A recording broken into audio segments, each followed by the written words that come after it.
The US-led coalition in Syria and Iraq says its anti-ISIL operations have now cost almost 200 civilian lives. The UK Home Office faces another blow as a court rules against the deportation of an Algerian terror suspect linked to Osama Bin Laden after a 21-year legal battle.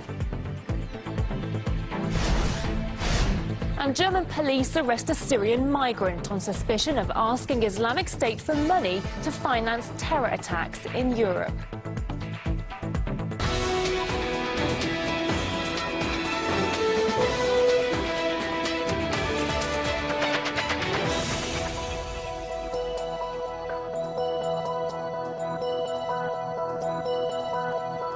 Just turned 5 p.m. here in the Russian capital. You're watching RT International, broadcasting to you live from Moscow with me, Nikki Aaron.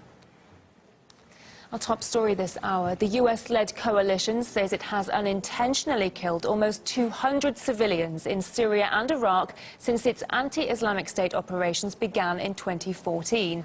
The revised figure emerged in the new Joint Task Force Civilian Casualty Assessment for November.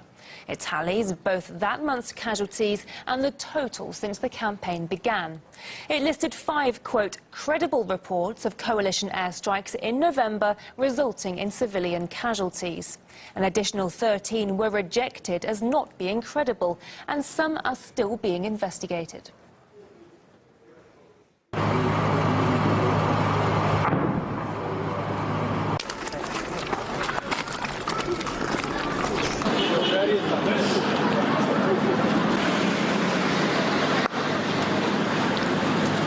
It's not Joey, actually.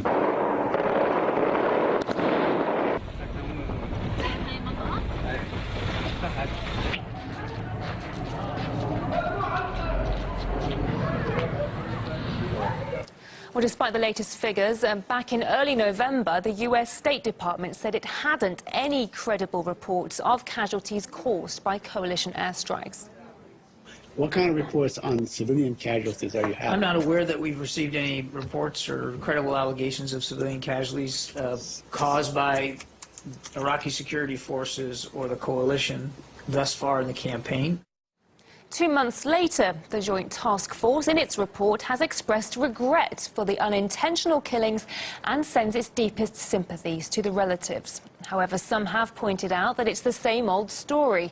US officials first say they're not aware of any credible reports of casualties they've caused, and then Washington admits that in certain strikes on high-profile targets, it's prepared to accept that there will be civilian deaths.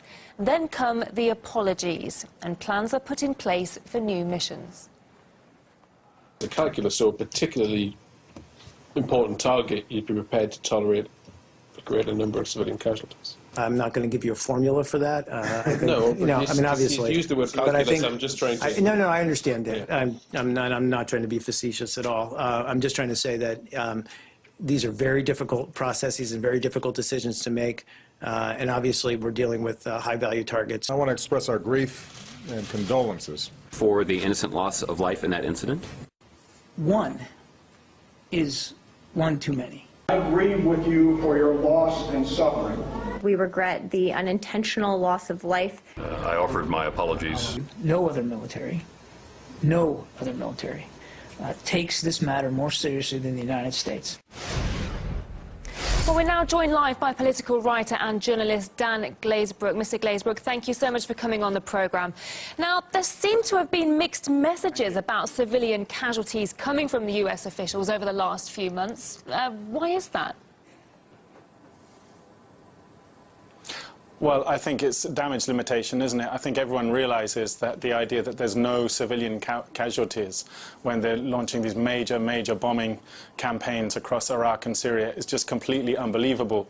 So I think what they're trying to do is put out some figures that frankly seem to be plucked out of thin air and massively minimize the real civilian casualty death toll in order to show that, okay, we're admitting, you know, the reality, there are some civilian casualties, but look, there's not many. many, certainly nothing compared to what the Russians are doing or whatever, which is actually a complete nonsense. Amnesty International last year released a report where they identified over 300 civilian deaths just in Syria alone in only 11 US coalition airstrikes, of which CENTCOM, the US Army Command operating in the region, admitted only one. So if we're to believe, if this is standard, that they will admit only 1 out of every 300 civilian deaths, then the true figure we're looking at is very horrible and grisly indeed. Now the US has admitted to causing civilian casualties and even deaths. A lot of people will now be asking, will anybody be held accountable for these deaths? What do you think? That only depends on the balance of power in the world. So long as the US is the world's superpower, which that position is declining daily, frankly, but it's still obviously the dominant power in the world, and whilst that continues to be the case, it will veto any Security Council resolutions attempting to hold it to account, and it will be very difficult to hold them accountable. Remember the attack on I think it was Kunduz hospital in Afghanistan, 2015, where, you know, for up to an hour, I think, US forces repeatedly bombed this Médecins Sans Frontières hospital in Afghanistan, whilst the doctors were desperately on the phone begging them to stop.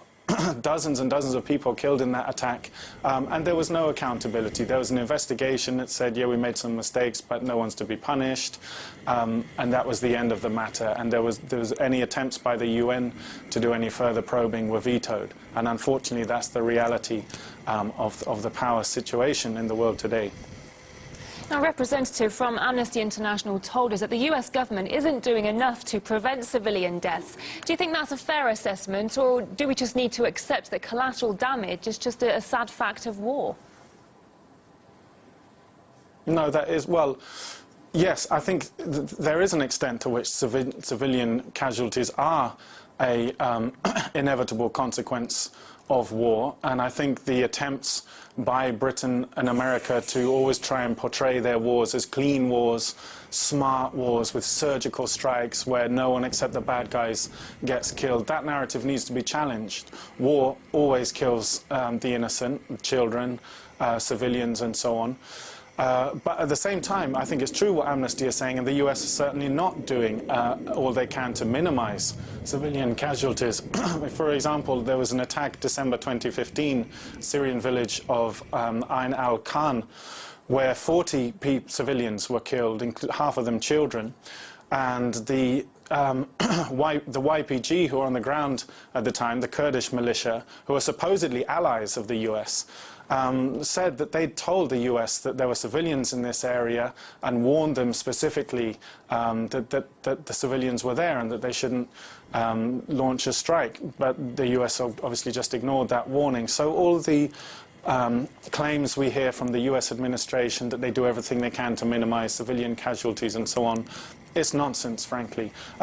In just 1 month, in the bombing of Mosul, an estimated 600 civilians were killed.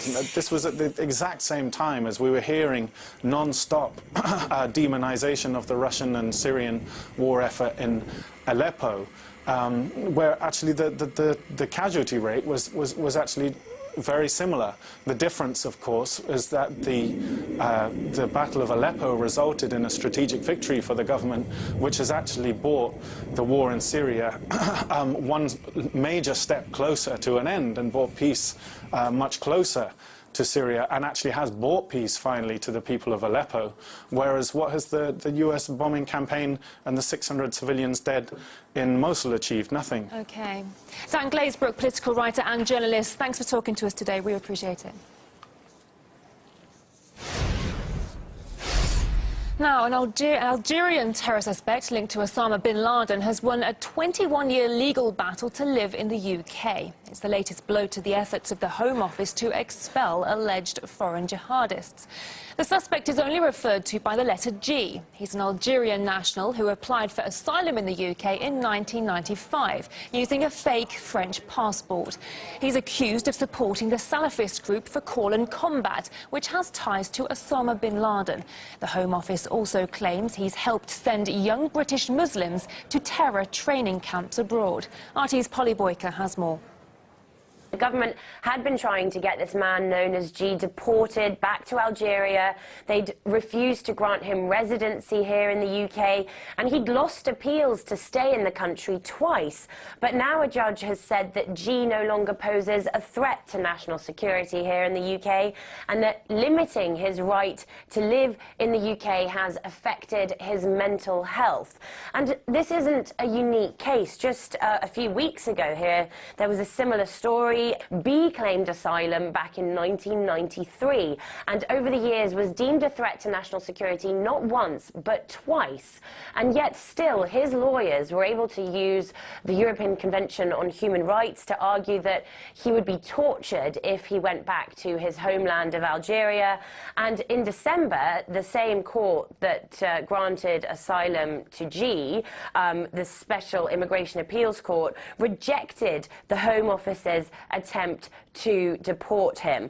And of course many Britons will also remember the long-running saga of Abu Hamza, the Egyptian Muslim hate cleric, the man with a hook for an arm and a glass eye. He openly supported Osama Bin Laden. He took part in terrorist activities from the comfort of living in London. He organised terror training camps, and he was only deported from the UK back in 2012. He went over to the US, and after the British government had spent a good decade trying to get him deported, that legal battle cost the UK taxpayer some £25 million. And it was a legal battle that was very much spearheaded by Theresa May, who took it quite personally. She was head of the Home Office at the time, and she has said previously that the UK needs to leave the European Convention on Human Rights because it really binds the hands of the government and puts ministers in a situation where they are completely impotent to deport dangerous foreign nationals from the country that they're supposed to be running. A Syrian migrant suspected of planning to blow up a truck filled with explosives in a crowded public place has been arrested by German police. The 38-year-old came to Germany in 2014 and was given permission to stay a month later. He contacted ISIL terrorists based in the Syrian city of Raqqa through an online messenger service. The suspect reportedly asked Islamic State for €180,000 to fund the attacks. German prosecutors gave more details about the suspect's plans. In his respective communications with contacts linked to IS, the suspect offered or suggested to repaint cars to make them look similar to police cars, load them with explosives, position them in the crowd of people and then detonate them. Willy van Dam, a journalist and Middle East expert, believes the suspect must have worked as part of a larger group. Looks like it's not one lone wolf because he was, reports are talking about several vehicles, so you don't do that as on your own, you know, in some garage, you know, you rent for a month or something. No, it probably is a group's work. So the question now is, who is in that group, of course. That's the main question. It's a sad situation, but that's the way it is at the moment in Europe. But we're dealing with a very, very, very serious problem all over the world, not only in Europe, of course.